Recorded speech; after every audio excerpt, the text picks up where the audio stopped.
छात्रों, सभी को स्वागत। आज इस दिवस डॉक्टर राम कुमार वर्मा जी लेके एकांकी प्रतिशोध एकांकी 2 के बारे में जानकारी प्राप्त करेंगे। डॉक्टर राम कुमार वर्मा जी ने प्रतिशोध इस एकांकी में 12वीं के जीवन से संबंधित विचार के बारे में स्पष्ट रूप में व्यक्त किया। 12वीं संस्कृत के महापंडित है, श्रीधर संस्कृत के महापंडित 12वीं का पिता है। 12वीं संस्कृत के महाकवि सुशीला 12वीं की माता भारती विदुषी है। आबा 12वीं के घर में और श्रीधर के घर में काम करने वाली नौकरानी है। इतना पात्र चित्रण है। प्रतिशोध इसमें 12वीं महान कवि है। सभा में अनेक कवियों को पराजित किया। उसके कारण 12वीं को अहंकार आने का संभव था। इसको देखकर श्रीधर ने 12वीं को सभा में अपमान किया, गालियां किया, दम्भी, अज्ञानी, महामूर्ख, इस तरह गालियां किया। गालियां करने से 12वीं घर नहीं आता। उसी संदर्भ में सुशीला दुखी है। पुत्र को देखने के लिए तड़प रही थी। श्रीधर समाधान करने के लिए प्रयत्न कर रहा है, परंतु सुशीला पुत्र को देखने के लिए तड़प रही थी। मगनನ್ನು ನೋಡಲಿಕ್ಕಾಗಿ ಕಾತೋಳ ಇದ್ದ ಶ್ರೀಧರ್ ತನ್ನ ಮಗನನ್ನ ಸಭೆಯಲ್ಲಿ ಅಪಮಾನ ಮಾಡಿದ್ರಿಂದ, ಬೈದಿದ್ದರಿಂದ 12ವಿ ಮನೆಗೆ 2 ದಿವಸ ಆದರೂ ಕೂಡ ಬರೋದಿಲ್ಲ. ಆ ಸಂದರ್ಭದಲ್ಲಿ ಸುಶೀಲಾ ತನ್ನ ಮಗನ ನೆನಪಿನಲ್ಲಿ ಕನ್ವರ್ಸ್ತಾ ಇರ್ತಾಳೆ, ನೆನಪು ಮಾಡ್ಕೊತಾ ಇರ್ತಾಳೆ. मग एल्लो ಏನು ಮಾಡ್ತಾ ಇದ್ದಾನೋ, क्या कर रहा है, देशांतर चला गया तो क्या करेंगे, आत्महत्या करने से क्या करेंगे, इसी तरह चिंता में डूब गई. ಚಿಂತೆಯಲ್ಲಿ ಮುಳುಗಿರ್ತಾರೆ. ಶ್ರೀಧರ್ ತನ್ನ ಪತ್ನಿಯನ್ನು ಸಮಾಧಾನ ಮಾಡಲಿಕ್ಕೆ ಎಷ್ಟೇ ಪ್ರಯತ್ನ ಮಾಡಿದರೂ ಕೂಡ ಸಾಧ್ಯವಾಗುವುದಿಲ್ಲ. ಆ ಸಂದರ್ಭದಲ್ಲಿ ಇಬ್ಬರು ಮಾತಾಡ್ತಾ ಇರ್ತಾರೆ. दोनों बातचीत कर रहे थे 12वीं के बारे में, पुत्र के बारे में. बातचीत करने के संदर्भ में रात में कोई खटकने का आवाज़, यारो ಬಂದಂತೆ ಶಬ್ದ ಆಗುತ್ತೆ, ಬಾಗಿಲನ್ನು ತೆರೆದಂತೆ ಶಬ್ದ ಆಗುತ್ತೆ. ಆ ಸಂದರ್ಭದಲ್ಲಿ 12ವಿನೇ ಬಂದಿರಬಹುದು ಅಂತ ಅನಿಸುತ್ತೆ. ಸುಶೀಲನಿಗೆ ಮಗ ಬಂದಿರಬಹುದು. पुत्र आया है, पुत्र आने के संदर्भ में इसी तरह आवाज़ करता था. इतर ಶಬ್ದವನ್ನು ಆತ ಮಾಡ್ತಾ ಇದ್ದ. 12ವಿನೇ ಇರಬಹುದು ಅಂತ ಅನಿಸುತ್ತೆ. ಆ ಸಂದರ್ಭದಲ್ಲಿ 12वीं का प्रवेश होता है. 12वीं प्रवेश आगती. वो तलवार लेकर आया है, कृपाण लेकर आया, कत्तिಯನ್ನು ತೆಗೆದುಕೊಂಡು ಬಂದಿದ್ದಾನೆ 12वीं. क्यों तलवार लेकर आया? अपना पिताजी को शिरच्छेदन करने के लिए आया है, प्रतिकार के लिए आया है. ಆ ಕೊಲೆಯನ್ನು ಮಾಡಲಿಕ್ಕೆ ಬಂದಿದ್ದಾನೆ, ಹತ್ಯೆಯನ್ನು ಮಾಡಲಿಕ್ಕೆ ಬಂದಿದ್ದಾನೆ. प्रतिशोध लेने के लिए आया है. बाद में पिताजी का विचार सुनकर, ಮಗನ ಒಳಿತಿಗಾಗಿ ಈ ಥರ ಬೈದಿರುವುದಂತ ಗೊತ್ತಾದ ಮೇಲೆ ಶರಣಾಗತನ್ನು ನಾವು ಇದರಲ್ಲಿ ಕಾಣ್ತೀವಿ ಏಕಾಂಕಿಯಲ್ಲಿ. देखिए 12ವಿಯ ಪ್ರವೇಶ ಆಗುತ್ತೆ. देखिए उसी संदर्भ में चर्चा हो रही थी, चर्चा ಆಗ್ತಾ ಇತ್ತು. 12वीं ಪ್ರವೇಶ ಮಾಡ್ತಾನೆ. कोई खटकने का आवाज़, खटकने का ಅಂದರೆ ಶಬ್ದ ಆಗೋದು, ಬಾಗಿಲು ತೆಗೆದಾಗ ಶಬ್ದ ಆಗುವಂಥ ಅದನ್ನು खटकने का शब्द इसमें प्रयोग किया है. देखिए ಚೌಂಕ್ ಕರ್, ಆ ಶಬ್ದ ಬಂದ ಸಂದರ್ಭದಲ್ಲಿ ಗಾಬರಿಯಿಂದ ಮಗನೇ ಬಂದಿರಬಹುದು ಅಂತ ಅನಿಸುತ್ತೆ. ಯಾರಿಗೆ? ಸುಶೀಲನಿಗೆ. देखिए श्रीधर, अरे यह तो हवा का झोंका है, ಗಾಳಿಯ ಬೀಸುವಿಕೆ ಇರಬೇಕು, ಅದರಿಂದ ಬಾಗಿಲಿದ ಶಬ್ದ ಆಗಿದೆ ಅಂತ ಹೇಳ್ತಾ ಇದೆ. जिससे द्वार पर शब्द हुआ है, तुम व्यर्थ ही इतने ವ್ಯಗ್ರ ಹೋ ಸುಶೀಲ ಶಾಂತ ರಹೆ. ಶಾಂತವಾಗಿರೋ, ಏನು ಚಿಂತೆಯನ್ನು ಮಾಡಬೇಡ. ಪುತ್ರ ಆತಾ ಹೈ, ಚಿಂತ ಮತ್ ಕೀಜಿಯೆ ಅಂತ ಎಷ್ಟೇ ಸಮಾಧಾನ ಮಾಡಿದ್ರು ಕೂಡ ಶ್ರೀಧರ್ ಸುಶೀಲ ಕೇಳ್ತಾ ಇಲ್ಲ. ಸುಶೀಲ ಮೈ ಶಾಂತ ಹೋ, ಶಬ್ದ ಸೇ ಮುಜೆ ಭ್ರಮ ಹುವಾ ಕಿ ಮೇರಾ ಕವಿ ಆ ಗಯಾ. ಅದಕ್ಕೆ ನನಗೆ ಭ್ರಮೆ ಆಗ್ತಾ ಇದೆ, ಕವಿ ಬಂದಂತೆ ಅನ್ನಿಸ್ತಾ ಇದೆ. ಮುಜೆ ನೀಂದ್ ನೈ ಆ ರಹಾ ಹೈ, ನನ್ನ ನಿದ್ದೆ ಬರ್ತಾ ಇಲ್ಲ ಮಗ, ಬಂದಂತೆ ಅನ್ನಿಸ್ತಾ ಇದೆ, ಮಗನೇ ಬಂದಿರಬಹುದು ಹೇಳ್ತಾ ಇದೆ. ಎಷ್ಟಿದ್ರು ಕೂಡ ಕೇಳ್ತಾ ಇದೆ. ಶ್ರೀಧರ್ सुशीला माए आज तुम्हें एक बार बदलाऊं, 12वीं आज संसार का श्रेष्ठ महाकवि है. देखिए संसार में ಪ್ರಪಂಚದಲ್ಲಿ ಎಲ್ಲರಿಗೂ ಕೂಡ ಗೊತ್ತು ಯಾರೋ 12वीं महान कवि है, श्रेष्ठ कवि है, सभी को मालूम है. ಆತ ಬಂದೇ ಬರ್ತಾನೆ, ಯೋಚನೆ ಮಾಡಬೇಡ, ದೊಡ್ಡ ಕವಿ. दूर दूर के देशों में उसकी समानता करने का किसी में साहस नहीं है. वो शास्त्रार्थ में बड़े से बड़े पंडितों को पराजित कर चुका है. ಈಗ ದೊಡ್ಡ ದೊಡ್ಡ ವಿದ್ವಾಂಸರನ್ನು, ಕವಿಗಳನ್ನು ಸೋಲಿಸಿದ್ದಾನೆ, ಪರಾಜಿತಗೊಳಿಸಿದ್ದಾನೆ. उसका पांडित्य देखकर मुझे आर्थिक प्रसन्नता होती है. ಈತನ ಪಾಂಡಿತ್ಯವನ್ನು ನೋಡಿ ನನಗೆ ತುಂಬ ಖುಷಿಯಾಯಿತು.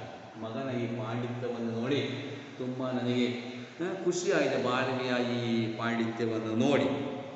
किंतु 12वीं के मन में धीरे धीरे अहंकार स्थान पाता जा रहा है. ಆದರೆ ಅವನ ಪಾಂಡಿತ್ಯದ ಬಗ್ಗೆ ನನಗೆ ಗೌರವ ಇದೆ, ಆದರೆ ನಿಧಾನವಾಗಿ ಅಂದರೆ ಧೀರೆ ಧೀರೆ ಆತನಲ್ಲಿ ಅಹಂಕಾರ ಬೆಳೀತಾ ಹೋಯಿತು, ಅಹಂಕಾರ ಉಂಟಾಯಿತು. ಅಹಂಕಾರ ಉನ್ನತಿಗೆ ಬಾಧಕವಾಗಿದೆ. ಆ ಕಾರಣದಿಂದ ನಾನು ಅಹಂಕಾರ ದೂರ ಆಗಲಿ ಅಂತ ಆತನನ್ನು ಬೈದಿದ್ದೇನೆ, ಅಪಮಾನ ಮಾಡಿದ್ದೇನೆ ಅಂತ ಹೇಳ್ತಾನೆ. ಇದನ್ನು ಕೇಳಿಸ್ಕೊತಾ ಇರ್ತಾನೆ ಯಾರೋ 12वीं ಬಂದು ಕುತ್ಕೊಂಡು ಕೇಳಿಸ್ಕೊತಾ ಇರ್ತಾನೆ. ಅಪ್ಪ ಅಮ್ಮ ಮಾತಾಡೋದನ್ನು ಕೇಳಿಸ್ಕೊತಾ ಇರ್ತಾನೆ ಮಗನ ಬಗ್ಗೆ. ನಂತರ ಮನಸ್ಸಿನಲ್ಲಿ ಪರಿವರ್ತನೆ ಆಗುತ್ತೆ 12वीं ಮನಸ್ಸಿನದ್ದಕ್ಕೆ. ಮಾಯ ಚಾತಾ ಮುಖಿ, ನಾನು ಬಯಸುವುದೇನೆಂದರೆ 12वीं और भी अधिक पंडित और महाकवि बने. ನನಗೇನು ಅವನು ದೊಡ್ಡ ಕವಿಯಾಗಬೇಕು, ಅಹಂಕಾರವನ್ನು ಬಿಡಬೇಕು ಎಂಬ ಉದ್ದೇಶವೇ ಹೊರತು ಇನ್ನೇನೂ ಕೂಡ ಅಲ್ಲ. ಪರ ಅಹಂಕಾರ ಉನ್ನತಿ ಮೇ ಬಾಧಕ ಹೈ. ಅಹಂಕಾರ ಎಂಬುದು ಯಾವುದೇ ಒಬ್ಬ ವ್ಯಕ್ತಿ ಬೆಳವಣಿಗೆಗೆ ಇದು ಅಡ್ಡಿಯನ್ನು ಉಂಟು ಮಾಡುತ್ತೆ. ಬಾಧಕ ಹೈ, ಬಾಧಕನ ಅಡ್ಡಿಯನ್ನು ಉಂಟು ಮಾಡುವಂಥದ್ದು. ಮಾಯು ಅಹಂಕಾರ ಪರ್ ಅಂಕುಶ ರಖನಾ ಚಾಹತ, ನಾನು ಅಹಂಕಾರವನ್ನು ಹತೋಟಿಯಾಗಿ ಇಡಲಿಕ್ಕೆ ಪ್ರಯತ್ನವನ್ನು ಪಡ್ತೀನಿ, ದೂರ ಮಾಡಲಿಕ್ಕೆ ಪ್ರಯತ್ನವನ್ನು ನಾನು ಪಡ್ತೀನಿ. ಜಿಸೆ ಅಪನೆ पंडित का अभिमान हो जाता है, वह अधिक उन्नति नहीं कर सकता.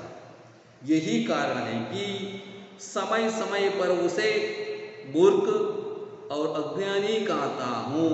देखिए ಅದರಿಂದ ನಾನು ಸಮಯ ಸಮಯಕ್ಕೆ ಆಗಾಗ್ಗೆ ಅವನನ್ನು ಬೈತಾ ಇದ್ದೆ. ಅಜ್ಞಾನಿ, ಮೂರ್ಖ, ಮಹಾಮೂರ್ಖ ಅಂತ ಬೈತಾ ಇದ್ದೆ. ಅವನ ಅಹಂಕಾರ ಬರಬಾರ್ದು ಎಂಬ ಕಾರಣದಿಂದ ಬೈತಲೇ ಇದ್ದೆ ಆ ಥರನ್ನ ಅಂತ ಹೇಳಿ. ಪ್ರಶಂಸಾ ತೋ ಸಭಿ ಕರ್ತೆ, ಕೆಲವರು ಹೊಗಳಿಕೆಯನ್ನು ಮಾಡ್ತಾರೆ, ಎಲ್ಲರೂ ಕೂಡ ಹೊಗಳುತ್ತಾರೆ. ಆದರೆ ಹೊಗಳಿರಲ್ಲಿ ಇವನು ಜಂಬ ಬರ್ಬೋದು ಎಂಬ ಕಾರಣದಿಂದ ನಾನು ಬೈತಾ ಇದ್ದೆ. किंतु अधिकारी से निंदा भी होनी चाहिए. मैं नहीं चाहता कि अहंकार के कारण मेरे पुत्र की उन्नति रुक जाए. ಅಹಂಕಾರದಿಂದ ನನ್ನ ಮಗನ ಉನ್ನತಿ ನಿಲ್ಲಬಾರದು, ಅವನು ಇನ್ನೂ ಕೂಡ ಎತ್ತರಕ್ಕೆ ಬೆಳಿಬೇಕು. ಆ ಕಾರಣದಿಂದ ಅಹಂಕಾರ ಬರಬಾರದು ಎಂಬ ಕಾರಣದಿಂದ ನಾನು ನಿಂದನೆ ಮಾಡದೇ ಹೊರತು ಯಾವುದೇ ಅಸೂಯೆಯಿಂದಲ್ಲ. ಈರ್ಷ್ಯಾಕ್ಕೆ ಕಾರಣ नहीं है. पुत्र को अच्छा होने के लिए मैं निंदा किया हूँ, गालियाँ किया हूँ. इस विचार को अपना पत्नी 12वीं से श्रीधर कहा रहा था.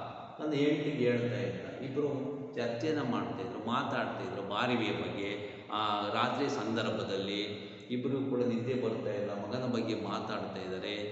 ಸುಶೀಲ ಹುಡ್ಕೊಂಬಂದು ಮಗನನ್ನು ಎಲ್ಲೋಗಿದ್ದನೋ ಏನೋ ಈಗಲೇ ಹುಡ್ಕೊಂಬನ್ನಿ ಅಂತ ಹೇಳ್ತಾ ಇದ್ದಾರೆ. ಆ ಸಂದರ್ಭದಲ್ಲಿ ಮಾತಾಡ್ತಾ ಇರುವಂಥ ವಿಚಾರ. ಸುಶೀಲಾ ಕ್ಯಾ ಕಹಾ ಆಪನ್, ಏನು ಹೇಳ್ತಾ ಇದೆಯಾ? ಶ್ರೀಧರ್ ಮೈ ನಹಿ ಚಾಹತಾ ಅಹಂಕಾರ ಕೆ ಕಾರಣ ಮೇರೆ ಪುತ್ರ ಕಿ ಉನ್ನತಿ ರುಕ್ ಜಾಯೇ. ಏಕೆ? ದರ್ಪದಿಂದ ಅಹಂಕಾರದಿಂದ ನನ್ನ ಮಗನ ಉನ್ನತಿ ನಿಲ್ಲಬಾರದು, ಆ ಕಾರಣದಿಂದ ನಾನು ಬೈದಿದ್ದೇನೆ ಹೊರತು ಇನ್ಯಾ ಕಾರಣಕ್ಕೂ ಅಲ್ಲ. ಆತನ ಏಳಿಗೆಗಾಗಿ ನಾನು ಈ ಥರ ಮಾಡಿರುವಂಥದ್ದು. ಶ್ರೀಧರ್ ಅಣುಮಾತ್ರ ಬಿ ನಹಿ इस क्रोध में पुत्र के प्रति ಮಂಗಲ ಕಾಮನಾ ಚಿಪಿ ಹೇ. ಇದರ ಹಿಂದೆ ಒಳ್ಳೆಯ ಉದ್ದೇಶ ಇದೆ ಹೊರತು ಬೇರೆ ಉದ್ದೇಶ ಇಲ್ಲ. ಮಂಗಳ ಕಾಮನ ಹೇ ಮೇರಾ ಪುತ್ರ ಔರ್ ಬಿ ವಿದ್ವಾನ್ ಔರ್ ಬಿ ಯಶಸ್ವಿ ಬನೆ. ನನ್ನ ಮಗ ಯಶಸ್ಸನ್ನು ಪಡೆದಾಗ ನನಗೂ ಕೂಡ ಗೌರವ ಇರುತ್ತೆ, ಅವನು ಕೂಡ ದೊಡ್ಡ ವಿದ್ವಾನ್ ಆಗಬೇಕು, ಇದರಿಂದ ನನಗೂ ಕೂಡ ಯಶಸ್ವಿ ಆಗುತ್ತೆ. ಆ ಕಾರಣದಿಂದ ಈ ಥರ ಮಗನನ್ನು ಬೈದಿರುವಂಥದ್ದು ಯಾವುದೇ ಕಾರಣದಿಂದ ಅಲ್ಲ. ಯಾರೋ ಶ್ರೀಧರ್ ನನ್ನ ಪತ್ನಿ ಹತ್ರ ಹೇಳಿದೆ. ಸುಶೀಲಾ ಓ आप कितने महान हैं, एक एक दरवाजा खोलने की तीखी आवाज होती है. दोनों ಇವರಿಬ್ಬರು ಮಾತಾಡಬೇಕಾದ್ರೆ ನಿಧಾನ ಶಬ್ದ ಬರ್ತಾ ಇತ್ತು. ಒಂದೇ ಬಾಗಿಲನ್ನು ತೆರೆದಂತೆ, ದರ್ವಾಜ್ ಅಂದರೆ ಬಾಗಿಲು ತೆಗೆದಂತೆ ಶಬ್ದ ಆಗ್ತಾ ಹೋಯ್ತು. ಇವ್ರಿಗೆ ಕೇಳಿಸ್ತಾ ಇತ್ತು. ಕಟಕ್ನೆ ಕಾ ಶಬ್ದ ತೀಕಿ ಆವಾಜ್ ಹೋತೆ. 12वीं आंत में तलवार लिए लड़खड़ाते हुए आते हैं. ಕತ್ತಿಯನ್ನು ಹಿಡ್ಕೊಂಡು ಒಂದೊಂದೇ ಬಾಗಿಲನ್ನು ತೆಗೆದುಕೊಂಡು ಬರ್ತಾ ಇದೆ, ತೆರೆದುಕೊಂತ ಬರ್ತಾ ಇದೆ. ಯಾರೋ 12वीं ಶಬ್ದ ಕೇಳಿಸ್ತಾ ಇದೆ. 12वीं ಪಿತಾ ತಂದೆಯನ್ನು ಕೂಗ್ತಾ ಬರ್ತಾ ಇದ್ದಾರೆ. ಸುಶೀಲಾ ಶ್ರೀಧರ್ ಸಮ್ಮಿತ ಸ್ವರ್ಮೇ 12वीं ಇಬ್ಬರು ಕೂಡ ಒಂದೇ ಸತಿ ಗಂಡ ಹೆಂಡತಿ ಸುಶೀಲಾ ಅವರು ಶ್ರೀಧರ್ 12वीं ಈಗ ಬಂದೇನಪ್ಪ 12वीं ಒಂದೇ ಸತಿ ಕೂಗ್ತಾರೆ. ಸಮ್ಮಿಲಿತ ಸ್ವರಸೆ 12वीं ಹಾ ಮೈ 12वीं ಹೂ, ನಾನೇ ನಿಮ್ಮ ಮಗ, ನಿಮ್ಮ ಪುತ್ರ 12वीं. ಸುಶೀಲಾ ವಿಹಲ್ ಹೋಕರ್ ಬೇಟಾ ತೂ ಕಹಾ ರಹಾ, मेरे बेटे तू इतना निष्ठुर कैसे हो गया, तू कहाँ था, तेरी इतनी मेरी इतनी, तू क्यों चला गया था. ಎಲ್ಲಿದ್ದಪ್ಪ, ಎಲ್ಲಿಗೋಗಿದ್ದಪ್ಪ ಅಂತ ತಾಯಿ ತನ್ನ ಮಗನ 12वीं ಹತ್ರ ಕೇಳ್ತಾರೆ. ಕಹಾ ತಾ ಮೇರೆ ಬೇಟೆ, ಎಲ್ಲಿದ್ದೆ ನೀನು, ಎಲ್ಲಿಗೆ ಹೋಗಿದ್ದೆ. ಕಿಸನೆ ಲಗತಿ ಹೇ, ಸಿಸಕನೆ ಲಗತಿ. ಸಿಸಕನೆ ದುಃಖದಿಂದ ಅಳುತ್ತೆ, ಸಿಸಕನೆ ಅಂದರೆ ದುಃಖದಿಂದ ದುಃಖಿಸ್ತಾ ಮಗನನ್ನು ಕೇಳ್ತಾರೆ. ಸುಶೀಲಾ ಪೂಚುತ್ತಿ ಎಲ್ಲಿಗೆ ಹೋಗಿದ್ದಪ್ಪ, ಕಹಾತ ಎಲ್ಲಿದ್ದೆ, ಏನು ಮಾಡ್ತಾ ಇದ್ದೆ ಕೇಳ್ತಾರೆ. ಯಾಕೆ ಬಂದಿರುವ ಮನೆಗೆ. 12वीं ಮಾ ಶಾಂತ ರಹೋ ಅಪನೆ ಚಿತ್ತ ಕೋ ಸ್ಥಿರ ರಖೋ. ತಾಯಿ ಶಾಂತವಾಗಿರಿ, ನಿಮ್ಮ ಮನಸ್ಸನ್ನು ಶಾಂತ ಮಾಡಿಕೊಡಿ ಅಂತ 12वीं ಹೇಳ್ತಾರೆ. ಸುಶೀಲಾ ತೇರೆ ಪಿತಾ ಬಿ ಕಾತೆ ಹೇ ಅಪನೆ ಚಿತ್ತ ಕೋ ಸ್ಥಿರ ರಖೋ. ನಿಮ್ಮ ತಂದೆಯೂ ಕೂಡ ಇದನ್ನೇ ಹೇಳ್ತಾ ಇದ್ದೆ, ನಿನ್ನ ಮನಸ್ಸನ್ನು ಸ್ಥಿರವಾಗಿ ಇಟ್ಕೊಂಡು ಹೇಳ್ತಾ ಇದ್ರು, ನೀನು ಕೂಡ ಅದನ್ನೇ ಹೇಳ್ತಾ ಇದೆಯಾ. तू भी यही कहता है, मैं कहाँ ले जाऊं अपने चित्त को, प्रभु इस संसार में माँ के चित्त को स्थिर क्यों नहीं बनाया. 12वीं माँ मैं यह कहता हूँ. ನೀವು ಶಾಂತವಾಗಿರಿ ಅಂತ ಹೇಳ್ತಾ ಇದ್ದೀನಿ. ಶಾಂತವಾಗಿರಿ, ಯಾಕೆ ಈ ಥರ ಗಾಬರಿ ಆಗಿದ್ದೀರಾ. ಸುಶೀಲಾ ಬೇಟಾ अब मैं कोई बात नहीं मानूंगी, तू बदला कि तूने अभी तक कुछ खाया ना नहीं, मैं 2 दिनों से तेरा भोजन लिए बैठी. ಎರಡು ದಿನದಿಂದ ನಾನು ಊಟ ಮಾಡಿಲ್ಲ. ಊಟ ಮಾಡಿದ್ದೇನಪ್ಪ ನೀನು, ಏನು ಮಾಡ್ತಾ ಇದ್ದೆ, ಎಲ್ಲ ಮಗನನ್ನು ಕೇಳುತ್ತೆ.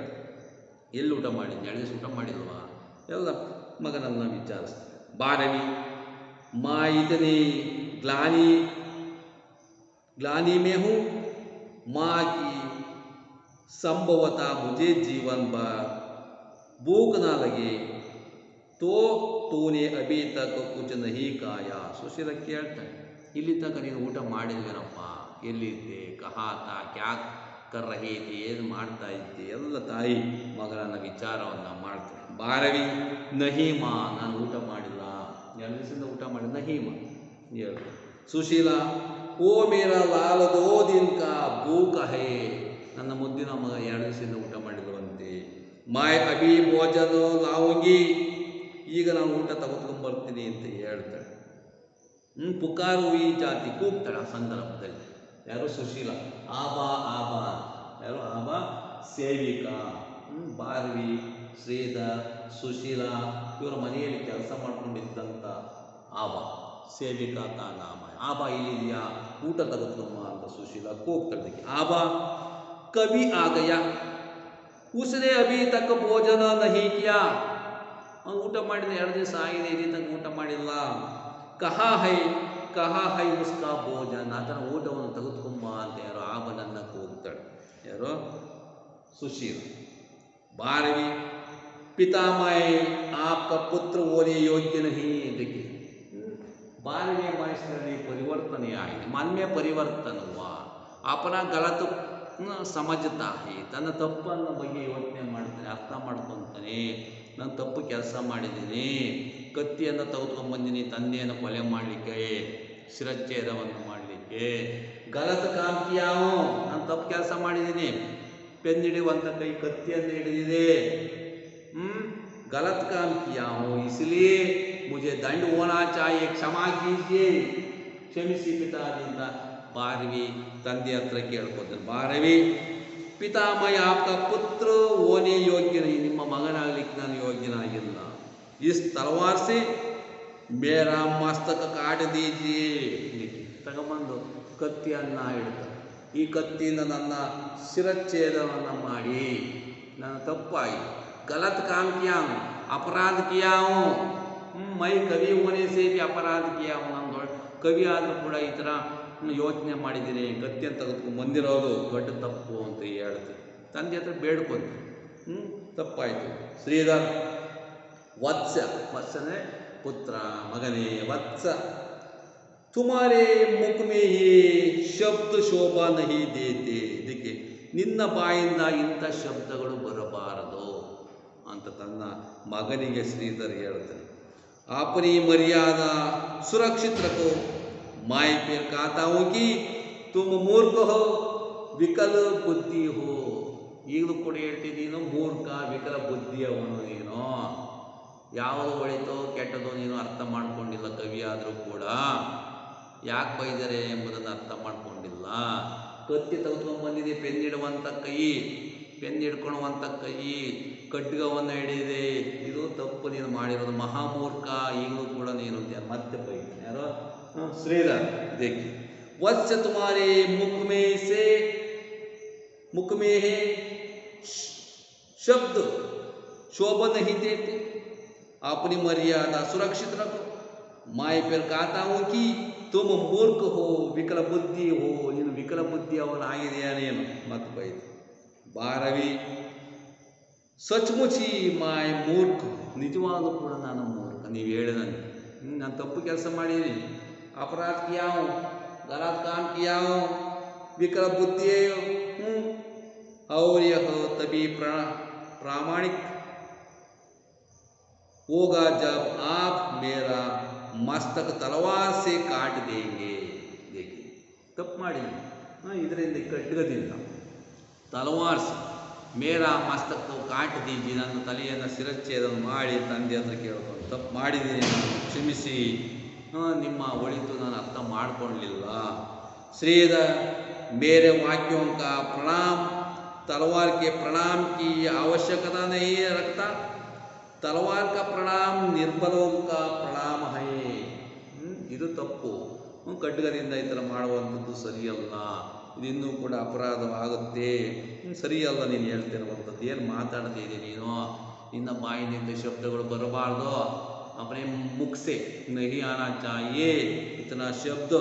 बारहवीं किंतु पिता यह तलवार मेरा मस्तक काटेगी, उस ग्लानि को काट देगी जो मेरे जीवन को जंजा की भांति जकजो रही है. ನಾನು ತಪ್ಪು ಮಾಡಿಬಿಟ್ಟಿದ್ದೀನಿ, ಶಿಕ್ಷೆ ಕೊಡಲೇಬೇಕು ನೀವು ಕೇಳ್ಕೊಂಡು. श्रीधर ग्लानि से जीवन उत्पन्न नहीं होता।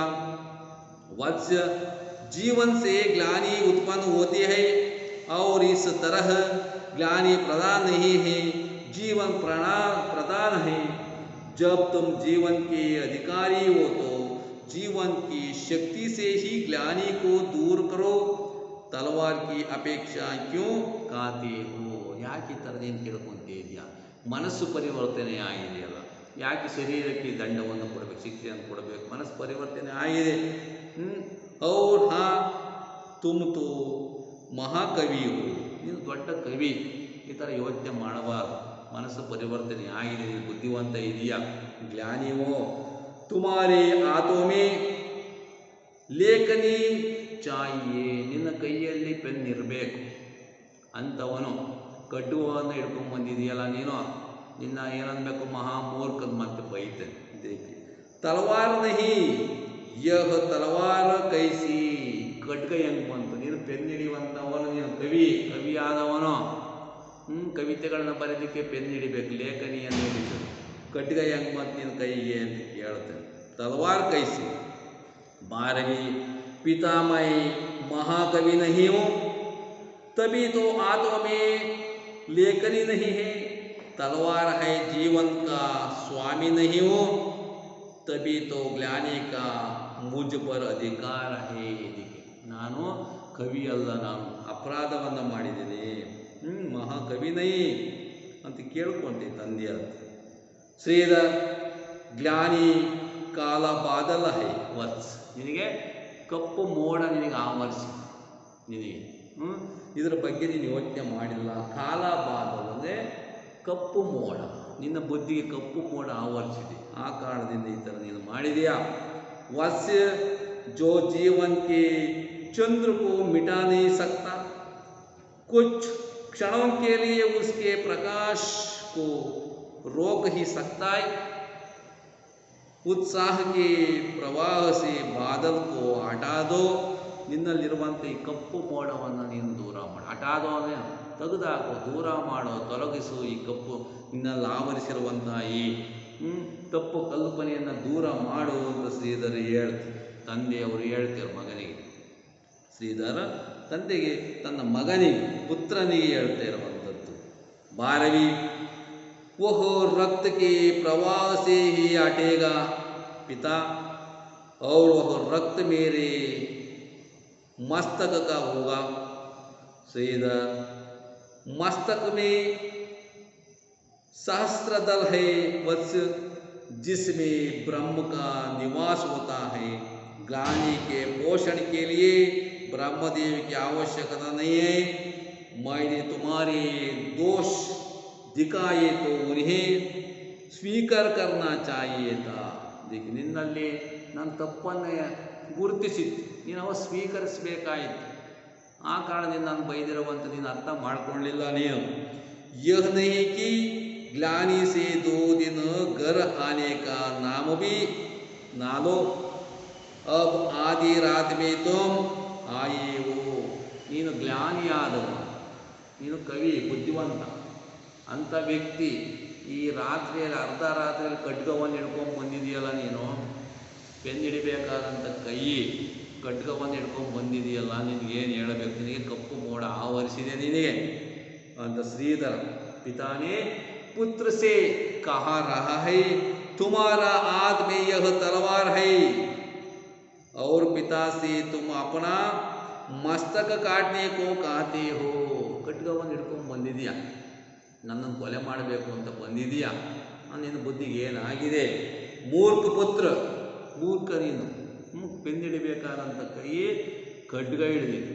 ತಲವಾರ್ ಲೇಕರ್ ಆಯ ಆಧಾ ರಾತ್ ಮೇ, ಏ ಮೂರ್ಖ ಪುತ್ರ, ಆ ಕಾರಣದಿಂದ ನನ್ನ ಮೂರ್ಖ ಅಂತ ಬೈದಿರೋದು ನಾನು। ಪುತ್ರ ಮೇರೆ ಹೃದಯ ಮೇ ಪಿತಾ ಕಿ ಭಾವನಾ ಆಜ್ ತುಮ್ಸೆ ವಾಂಚಿತ್ ಹೋ ರಹಿ ಹೇ। ಇದಕ್ಕೆ ನಿನಗೆ ಹೃದಯ ಇಲ್ಲವಾ? ತಂದೆ ನಿನಗೆ ಕೊಲೆ ಮಾಡಬೇಕು ಅಂತ ಬಂದಿದೆಯಲ್ಲ ನೀನು ಕವಿಯಾದಂಥ ಬುದ್ಧಿವಂತ ಇದ್ದೆ, ನೀನು ಜ್ಞಾನಿಯಾದವನು, ಹೆಂಗೆ ಬಂತು ಈ ಖಡ್ಗ ನಿನ್ನ ಹತ್ರ ಅಂತ ಯಾರು? ಶ್ರೀಧರ ತನ್ನ ಮಗನನ್ನು ಬೈತಾ ಇದೆ, ಅರ್ಥ ಮಾಡಿಸ್ತಾ ಇದೆ, ಪರಿವರ್ತನೆ ಆಗ್ಬಿಟ್ಟಿದೆ ಯಾರಲ್ಲಿ? 12ನೇ ಮನಸ್ಸಿನಲ್ಲಿ और पति पत्नी दोनों बातचीत करने के संदर्भ में पुत्र के बारे में वो घुसपैठ कर घर में सुन रहा था, ಮನೆಯಲ್ಲಿ ಬಂದು ಮೊದಲೇ ಕುತ್ಕೊಂಡು ಕೇಳಿಸ್ಕೊಂತಾ ಇದ್ದ ಇಬ್ಬರು ಮಾತಾಡುವಂತಹ ವಿಚಾರವನ್ನು. ಆಗ ಮನುಷ್ಯನ ಪರಿವರ್ತನೆ ಆಗಿದೆ. ತಂದೆಯನ್ನು ಕೊಲೆ ಮಾಡಕ್ಕೆ ಬಂದು ಕುಳಿತುಕೊಂಡಿದ್ದ. बारहवीं पिता यह सब स्वीकार करता हूँ, आपसे विवाद करना मुझे और कष्टप्रद होगा. ನಿಮ್ಮ ಹತ್ರ ಚರ್ಚೆ ಮಾಡಲಿಕ್ಕೆ ನನಗೆ ತುಂಬ ಕಷ್ಟ ಆಗ್ತಾ ಇದೆ, ನಿಮಗೆ ಮಾತು ಕೊಡ್ಲಿಕ್ಕೆ ನನಗೆ ಆಗ್ತಾ ಇಲ್ಲ ತಂದೆ. किंतु मैं अपनी निर्बलता आपके सामने प्रकट करना चाहता हूँ. ನನ್ನಲ್ಲಿರುವಂಥ ನಿರ್ಬಲತೆಯನ್ನು ನಿಮ್ಮ ಹತ್ರ ಹೇಳ್ಕೊತಾ ಇದ್ದೀನಿ, ಪ್ರಾರ್ಥನೆ ಮಾಡ್ಕೊತೀನಿ. ನಿಮ್ಮ ಹತ್ರ ನನಗೆ ಚರ್ಚೆ ಮಾಡಲಿಕ್ಕೆ ಆಗ್ತಾ ಇಲ್ಲ ತಂದೆ. पिछले 2 दिनों का कार्य प्रतिशोध से ಪರಿಚಾಲಿತ देखिए, 2 ದಿವಸದಿಂದ ನಾನು ಈ ಕಾರ್ಯವನ್ನು ಮಾಡಿ ಕಾಯ್ತಾ ಇದ್ದೆ, ನಿಮ್ಮನ್ನು ಹತ್ಯೆ ಮಾಡಬೇಕು ಅಂತ ಕಾಯ್ತಾ ಇದ್ದೆ, ಖಡ್ಗದಿಂದ ನಿಮ್ಮ ಶಿರಶ್ಛೇದನವನ್ನು ಮಾಡಬೇಕು ಅಂತ ಕಾಯ್ತಾ ಇದ್ದೆ. ಪ್ರತಿಶೋಧವನ್ನು ತೀರಿಸ್ಕೊಳ್ಳಿಕ್ಕೆ ನಾನು ಪ್ರಯತ್ನವನ್ನು ಪಡ್ತಾ ಇದ್ದೆ ಅಂತ ಹೇಳಿದ. ಶ್ರೀಧರ್ प्रतिशोध 12वीं. हाँ पिता, प्रतिशोध आपने मुझे लांछित किया जब मैं शास्त्रार्थ में विजयी हुआ. आपने मुझे सार्वजनिक रूप से लांछित किया. ನೀವು ಎಲ್ಲರ ಸಮ್ಮುಖದಲ್ಲಿ ನನ್ನನ್ನು ಅಪಮಾನ ಮಾಡಿದ್ರಿ. ನಾನು ಎಲ್ಲರನ್ನ ಶಾಸ್ತ್ರಾರ್ಥವಾಗಿ ಸೋಲಿಸಿದೆ, ಎಲ್ಲ ಕವಿಗಳನ್ನು ವಿದ್ವಾಂಸರನ್ನು ಸೋಲಿಸಿದೆ. ಅದನ್ನು ನೋಡಿ ನೀವು ಬೈದಿದ್ರಿಂದ ನನಗೆ ಅಪಮಾನ ಆಯಿತು, ಕೋಪ ಬಂತು. ಇದರಿಂದ ನಾನು ಪ್ರತಿಶೋಧ ಅಂದರೆ ಪ್ರತಿಕಾರವನ್ನು ತೀರಿಸಿಕೊಳ್ಳಿಕ್ಕೆ ನಿಮ್ಮನ್ನು ಕಾಯ್ತಾ ಇದ್ದೆ ಅಂತ ಹೇಳಿದೆ. मुझे सार्वजनिक रूप से वांछित किया. जिस पंडितों को मैं पराजित करता था वे ही आपके वाक्यों को लेकर मेरा परिहास करते थे, सभाओं में लांछित करते थे. दो बार जब आपने सब पंडितों के सामने मेरे निंदा की तो मैं क्रोध और ग्लानि से भर गया. ಅದಕ್ಕೆ ಪಂಡಿತರ ಎದುರಿಗೆ ನೀವು ಅಪಹಾಸ್ಯ ಮಾಡಿದ್ರಿಂದ, ನನ್ನನ್ನು ಬೈದಿದ್ದರಿಂದ, ताड़ने से गालियाँ करने से मुझे अपमान हुआ. ಅದರಿಂದ ನನಗೆ ಈ ಥರ ಅಪಮಾನ ಆಗಿ ಕೋಪ ಬಂತು ನಿಮ್ಮ ಮೇಲೆ. ಗ್ಲಾನಿ से भर गया, मैं घर नहीं लौट सका. ಆ ಕಾರಣದಿಂದ, ಅಪಮಾನ ಆದ ಕಾರಣದಿಂದ ನಾನು ಮನೆಗೆ ಹಿಂದಿರುಗಿ ಬರಲಿಲ್ಲ. ಲೌಟ್ ಸಕಂದರೆ ಮನೆಗೆ ಬರಲಿಲ್ಲ, ಹಿಂದಿರುಗಿ ಬರಲಿಲ್ಲ. मेरी सारी विजय की उमंग रसातल में चली गई. मैंने समझ लिया कि जब तक मेरे पिता वर्तमान है तब तक मैं इसी प्रकार लांछित होता रहूँगा.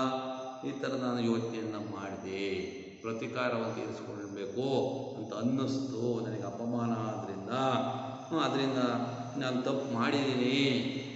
ಶಿಕ್ಷಾ ದೀಜಿಯೇ, ನನಗೆ ದಂಡವನ್ನು ಕೊಡಿ, ಶಿಕ್ಷೆಯನ್ನು ನೀಡಿ ಅಂತ ಕೇಳ್ಕೊತಾ ಇದೆ. ಯಾರೋ 12वीं ತನ್ನ ತಂದೆ ಹತ್ರ ಕೇಳ್ಕೊಂತೇವೆ. पूछ रहा ಮನೆ ಪರಿವರ್ತನೆ हुआ.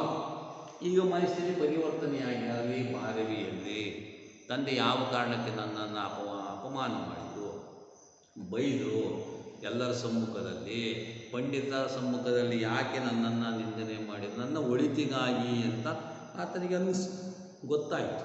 ಮಾಲೂಮ್ हुआ. 12वीं मैं आत्महत्या नहीं कर सकता था.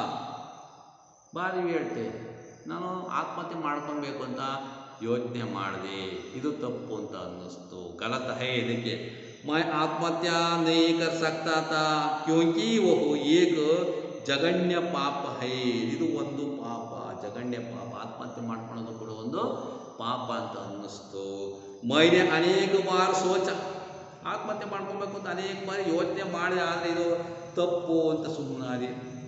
पिता को पुत्र की उन्नति से सुख होना चाहिए. ಯೋಚನೆ ಮಾಡಿದೆ, ಮಗನ ಉನ್ನತಿಯನ್ನು ನೋಡಿ ತಂದೆ ಖುಷಿ ಪಡಬೇಕಾಯಿತು. ಯಾಕೆ ನನ್ನ ಮೇಲೆ ಇದರ ಅಸೂಯೆ ಪಟ್ಟರು ಅಂತ ಯೋಚನೆ ಮಾಡಿದೆ, ಯಾಕೆ ನಾನು ಬೈದರು ಅಂತ ಯೋಚನೆ ಮಾಡಿದೆ. किंतु पिता को मेरी उन्नति से ಅಪ್ರಸನ್ನತಾ ಹೋತಿ ಹೇ. ಯಾಕೆ ತಂದೆಗೆ ಖುಷಿ ಇಲ್ಲ, ನಾನು ಗೆದ್ದಿದ್ದರಿಂದ, ಪರಾಜಿತ ಆಗಿದ್ದರಿಂದ ಕವಿಗಳನ್ನು ಸೋಲಿಸಿದ್ರಿಂದ ಖುಷಿ ಪಡಬೇಕಾಯಿತು ಪುತ್ರನ ಉನ್ನತಿ ದೇಕರ್ ಖುಷಿ ಹೋನಾ ಚಾಹಿಯೇ ತಾ, ಖುಷಿ ಪಡಬೇಕಾಯ್ತು. ಯಾಕೆ ಇವರು ಅಪ್ರಸನ್ನತೆ ಆಗಿದೆ ಅಂತ ಯೋಚನೆ ಮಾಡಿದೆ. ಪಿತಾ ಕೋ ಮೇರೆ ದೋಷ ಹಿ ದೋಷ दीख पड़ता है, वे मुझे लांछित करते हैं विद्वान मंडली में, वे मेरा अपमान करते हैं. ವಿದ್ವಾನ್ ಮಂಡಳಿ ಇದ್ದಂಥ ವಿದ್ವಾಂಸರ ಸಮ್ಮುಖದಲ್ಲಿ ನನ್ನನ್ನು ಯಾಕೆ ಈ ಥರ ನಿಂದನೆ ಮಾಡಿದರು, ಅಪಮಾನ ಮಾಡಿದರು, ಇದ್ರ ಬಗ್ಗೆ ನಾನು ಯೋಚನೆ ಮಾಡಿದೆ, ಚಿಂತನೆ ಮಾಡಿದೆ. ಚಿಂತಾ ಕಿಯಾ, आत्महत्या करने के लिए सोचा और पिताजी के बारे में मैं अनेक बार सोचा हूँ. ಮಗನನ್ನು ಮಾಡಿ ಖುಷಿ ಪಡಬೇಕಾಯ್ತು, ಉನ್ನತಿಯಿಂದ ಯಾಕೆ ಸೂರ್ಯ ಪಟ್ಟರು, ಇವೆಲ್ಲ ಯೋಚನೆ ನನ್ನ ಮನಸ್ಸಿನಲ್ಲಿ ಬಂತು ಅಂತ ಯಾರು ಬಾರವಿ ತನ್ನ ತಂದೆಯ ಹತ್ರ ಪಿತಾಜಿ ಸೆ ಕಹಾ ರಹಾ ಹೈ ಈ ವಿಚಾರವನ್ನು ಹೇಳ್ತಾ ಇದೆ. ಈ ಥರ ಆಗಬೇಕಾಯಿತು, ಯಾಕೆ ಈ ಥರ ಮಾಡಿದರು, ಮೇರಾ ऊपर ಈರ್ಷಾ ಹೇ, ನನ್ನ ಮೇಲೆ ಅವರಿಗೆ ಅಸೂಯೆ ಇದೆಯಾ, ಇವೆಲ್ಲ ಮನಸ್ಸಿನಲ್ಲಿ ಚಿಂತೆಗಳು ಉಂಟಾದವು. आखिरी में मैं प्रतिकार लेने के लिए, प्रतिशोध लेने के लिए मैं तलवार लेकर आया. ಮನೆಗೆ ನಿಮ್ಮನ್ನು ಹತ್ಯೆ ಮಾಡಬೇಕು, ಶಿರಚ್ಛೇದನ ಮಾಡಬೇಕು ಅಂತ ನಾನು ಕತ್ತಿ ತೆಗೆದುಕೊಂಡು ಬಂದೆ. ನನ್ನ ತಪ್ಪಾಗಿದೆ, ಅಪರಾಧ ಕ್ಯಾವ್ ಕ್ಷಮಾ ಕೀಜಿಯೇ, ತಂದೆ ಹತ್ರ ಕೇಳ್ಕೊಳ್ತಾ ಇದ್ದಾನೆ, ಯಾರೋ ಬಾರವಿ ಕ್ಷಮಿಸಿ, अपराध आगे पिताजी मुझे क्षमा कीजिए. इस तरह इस गद्य में पूरा 12वीं का विचार के बारे में डॉक्टर रामकुमार वर्मा जी ने विवरण दिया है. अगले कक्षा में जानकारी प्राप्त करेंगे. छात्र अच्छी तरह पढ़िए. सभी को नमस्कार.